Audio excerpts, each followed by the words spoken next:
It's Friday, August 16th. I'm Tre'vell Anderson. And I'm Priyanka Arabindi, and this is What a Day, the show where we have never felt closer to Kamala Harris than when she reacted with horror to VP nominee Tim Walz, saying that he doesn't put any seasoning on his tacos.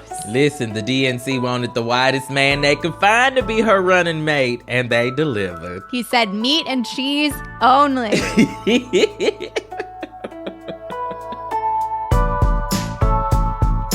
On today's show, the death toll in Gaza has reportedly exceeded 40,000 people. Plus, the Veep candidates have set a date to debate. But first, 8 years after Michelle Obama famously told the Democrats, when they go low, we go high, the party seems to be taking more of a yeah, but approach to the high road this election cycle. And it looks like it's getting under former President Donald Trump's skin. During a press conference at his golf club in Bedminster, New Jersey on Thursday, Trump said that he's, quote, entitled to personal attacks against Harris because, according to him, she does the same. He lashed out, insulting her intelligence, and said that no one knows who she is, and of course mispronounced her name. Here he is spiraling. She certainly attacks me personally.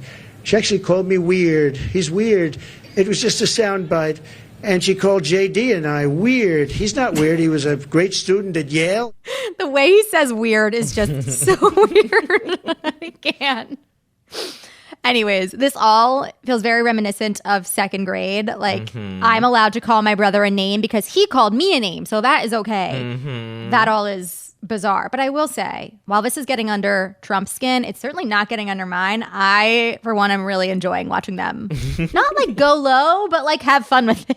Yeah. They're not quite going low, if we're being honest. Exactly. The most notable examples of Democrats sidestepping the high road was when Minnesota Governor Tim Walz alluded to a buzzy internet story about his Republican counterpart, J.D. Vance. He did it during his first rally with Vice President Kamala Harris in Atlanta earlier this month, just a few hours after she announced Governor Walz as her running mate. And I got to tell you, I can't wait to debate the guy. That is, if he's willing to get off the couch and show up. So, you see what I did there? Yeah, if you have been on the internet at all in the past few weeks, you definitely see what he did there. You know the story about Vance having, shall we say, an American Pie moment with the couch.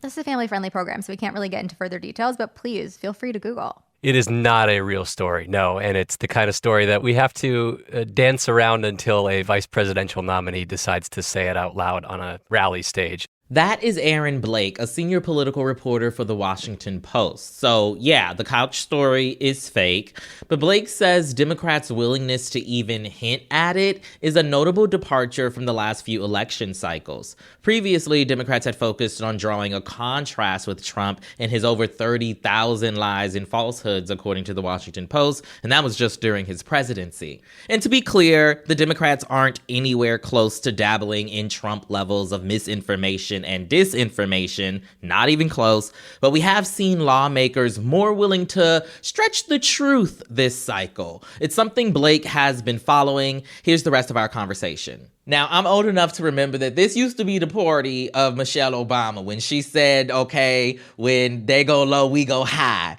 But now it seems like the Democrats are more and more getting comfortable going a little low. What does that say about where the party is right now? Yeah, it is really interesting. You know, Michelle Obama is known for they go low, we go high. That was something that she said during the 2016 campaign. And I think we've seen, even up until recently, the Democratic Party feeling like they would rather be high-minded about things. They didn't want to sink to Donald Trump's level. They're certainly not going to his level at this point. Like, Donald Trump has done things throughout his time in politics that have no modern precedent.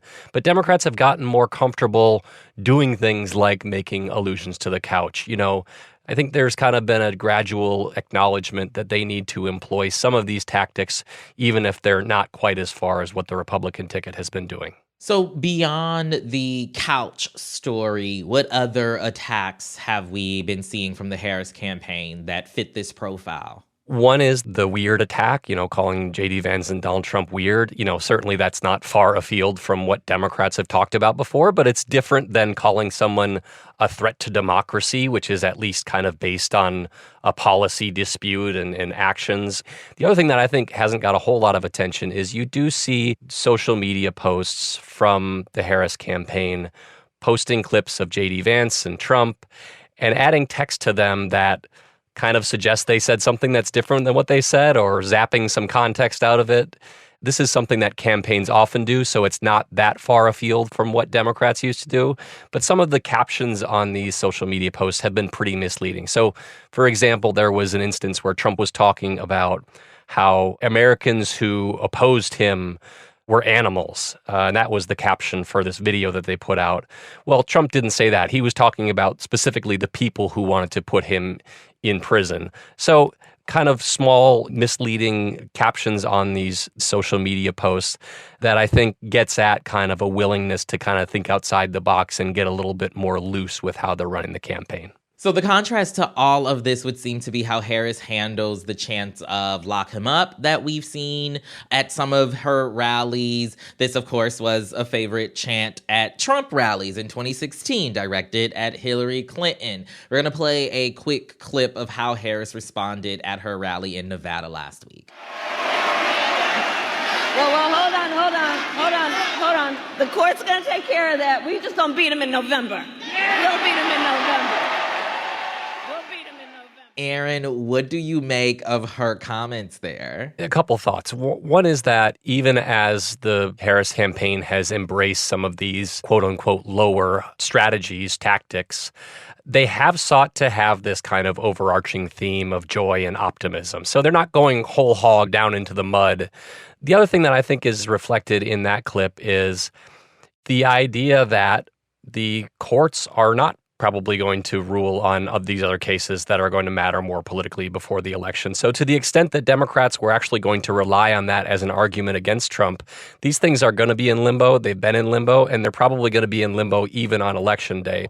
But that's also a contrast to how Republicans have handled things for a long time. Trump really played into the lock her up chance. He didn't do it initially, but by the time the debates came around in 2016, he told Hillary Clinton, you'd be in jail if I were president. So there is a difference between how the parties handle these kinds of things, but that is an important kind of dividing line between how the Harris campaign is conducting itself. And like you've already said, right, we're not trying to equate what the Democrats are doing to Trump's thousands and thousands of outright lies and absurdity.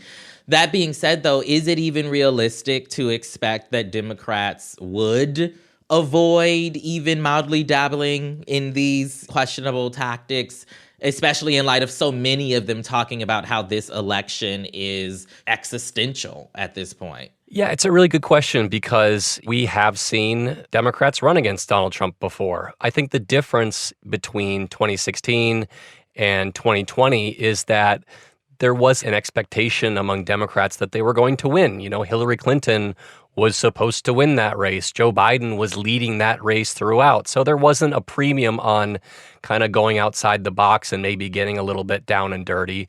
Whereas up until a couple weeks ago, Democrats were really concerned about the state of this race. They felt like they were behind, and the polls certainly bore that out. And so that creates kind of an impetus for action and rethinking how you're doing things.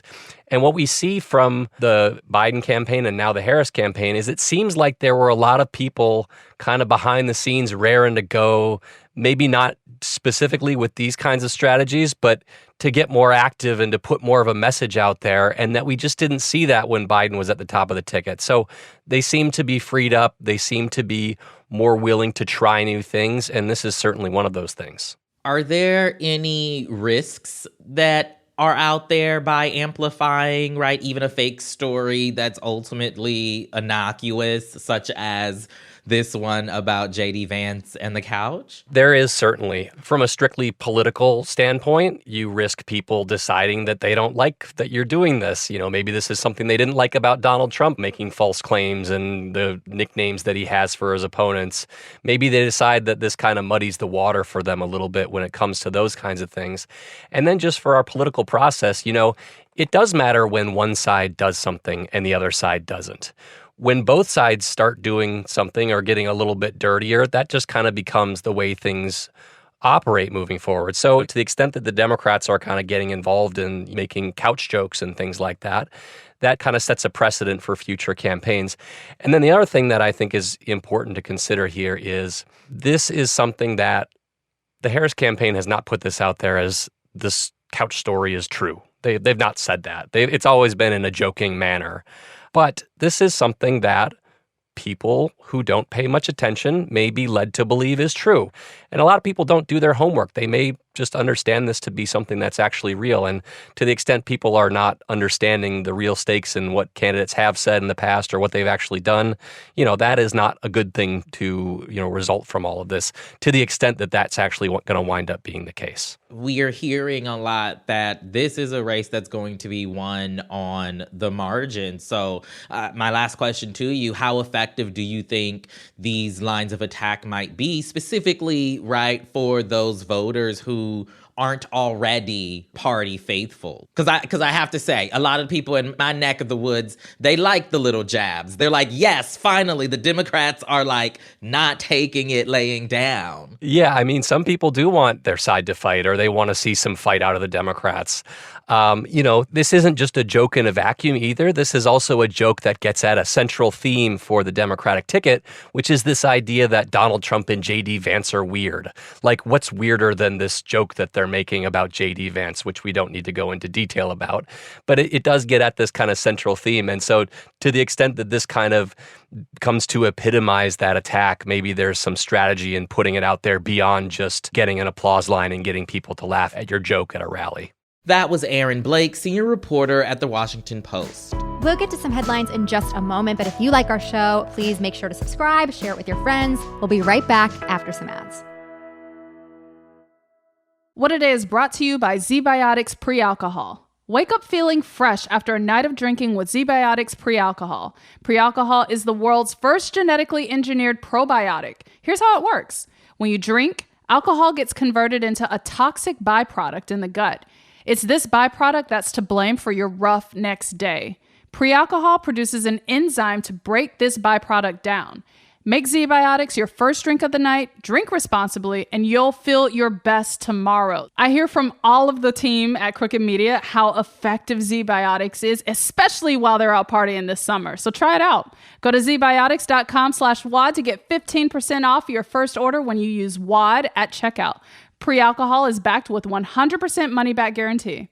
What a Day is brought to you by Brooklinen. Some things in life are worth spending on, and you sleep in your sheets every night. So Brooklinen is one of them. Brooklinen's value is the best, even helping you save when you bundle. The hardcore bundles come with everything you need: a fitted sheet, a flat sheet, a duvet cover, and 4 pillowcases. You can even choose to mix and match from a variety of colors and patterns to fit your particular style.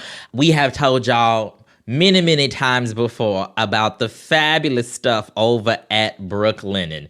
These sheets, y'all, okay? So good, so soft, so supple, make you feel like you are in a hotel. They're so soft. And you should be sleeping 8 hours a night. I don't, but most people should. And that's a long time to spend in crappy sheets, Absolutely. It will make your life better to sleep in sheets that you love. Start and end your summer days with the reviving comfort of Brooklinen. Visit in-store or online at brooklinen.com. That's BROOKLINEN.com and get 15% off of your first order. What A Day is brought to you by Vuori. Everything Vuori makes is designed to work out in, but doesn't look or feel like it. Their clothes are so comfortable you will want to wear it literally all the time. You don't want to miss out on Vuori's signature Dream Knit material that will surround yourself with softness. Dream Knit stretches as you move and seamlessly mixes and matches across styles to make it the easiest and dreamiest thing in your closet, y'all. The fabric, it does honestly feel good. You can go to the gym if you would like, or you can sit on the couch or record a podcast, perhaps. I honestly love my Vuori shorts because, I love everything I own from Vuori, but I put it on And I kind of like am lazy in the morning, ease into my day, but then I'm already in workout clothes and then I can sneak in a quick little something a little more inspired that way, which is perfect. Vuori is an investment in your happiness. For our listeners, they are offering 20% off your first purchase. Get yourself some of the most comfortable and versatile clothing on the planet at vuori.com/WOD. That is VUORI.com/WOD. Not only will you receive 20% off your first purchase, but enjoy free shipping on any U.S. order over $75 and free returns. Go to vuori.com/WOD and discover the versatility of Vuori clothing. Let's get to some headlines. Headlines. The death toll in Gaza has officially passed 40,000 according to Palestinian health officials. It's been more than 300 days since Israel launched its assault on the enclave. Officials say the deceased are mostly women and children, and more than 92,000 have been injured. Mediators from Qatar, Egypt, and the U.S. met with Israeli officials to continue talks for a ceasefire on Thursday. But Hamas did not attend the meeting after accusing Israeli Prime Minister Benjamin Netanyahu of negotiating in bad faith. Benny Gantz, a former member of Israel's war cabinet who resigned from his post earlier this year over disagreements with Netanyahu related to the war on Gaza, also criticized the prime minister for the stalled negotiations.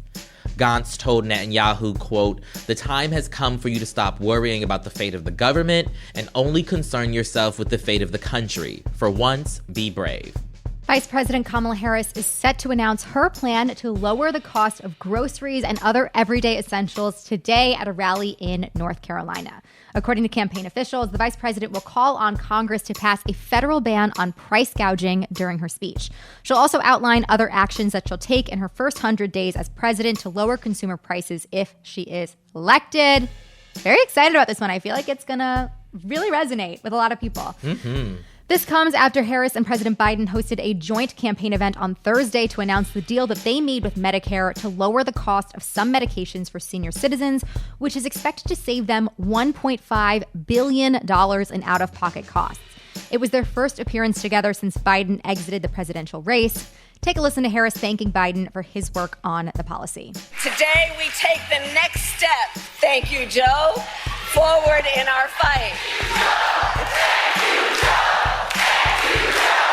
The new drug prices go into effect in 2026. Okay, we're talking drug prices. We're talking the price of groceries, things that you're buying every day for your household. These are things we know people care about deeply. So I'm very curious and excited to see how this goes. Yes, I would like for eggs to be affordable again. You know what I mean? Yeah, slap that on a red hat. Okay. Republican vice presidential nominee J.D. Vance has agreed to a debate against Democratic VP pick Tim Walz. The debate will take place on October 1st and air on CBS. Both VP candidates have also been invited to a CNN debate on September 18th. So far, only Vance has accepted. Vance and former President Donald Trump continue to attack the Harris-Walz campaign on social media for not making more unscripted appearances. Vice President Harris and Trump are set to debate on September 10th on ABC. I cannot wait because we know J.D. Vance is just going to do the weirdest possible shit during this debate. Yeah, I got my popcorn. It is ready to go. And it's been a big week for media unions. SAG-AFTRA video game actors picketed on Thursday as their strike continues, and the Animation Guild also started contract negotiations this week. Both unions are emphasizing artificial intelligence protections, with many claiming that AI poses an existential threat to their industries.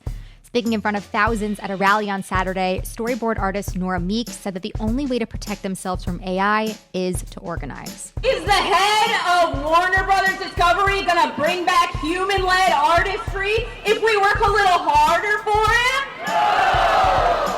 And they are not the only ones with union news. Here at Crooked Media, we have just unanimously ratified our first contract with the Writers Guild of America East after more than a year of negotiations. Representatives from the Crooked Media Workers Union said in a statement on Thursday that the contract, quote, sets a new standard for the industry at large. We just want to congratulate our colleagues on this. This is really incredible. Oh, yes. Pew, pew, pew, pew. Pew, pew, pew, pew. I know, and the effort of a lot of hard work from a lot of people. So hats off. This really does set a new standard, and I hope more places adopt it. Absolutely. And those are the headlines. One more thing before we go. It's been a little over 2 years since the Dobbs decision overturned Roe v. Wade, removing the constitutional right to abortion. We're still reeling from the Supreme Court decision to take the country back a whole 50 years on abortion. But for an entire movement of high-ranking GOP creeps, Dobbs is just the beginning. On this week's Strict Scrutiny, Kate, Melissa, and Leah look back on that fateful 2022 decision and how it rocked the reproductive world since. They'll also dig into the ways that severe abortion restrictions tie into the horrifying white man plans of Project 2025.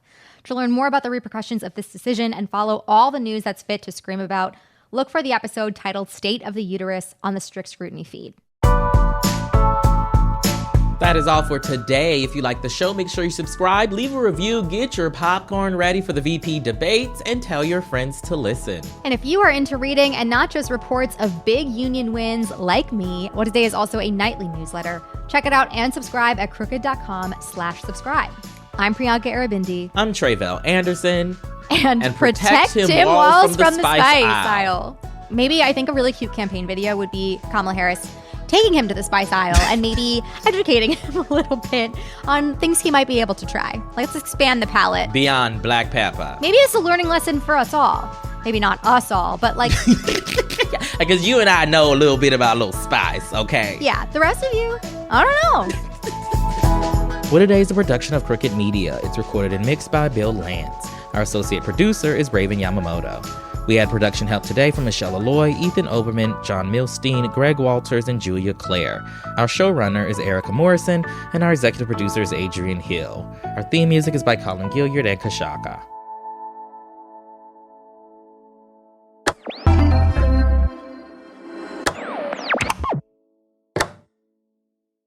Having a teen feels like having your own live-in influencer. Somehow you know the latest makeup trend and the fact that skinny jeans are not the most flattering pants.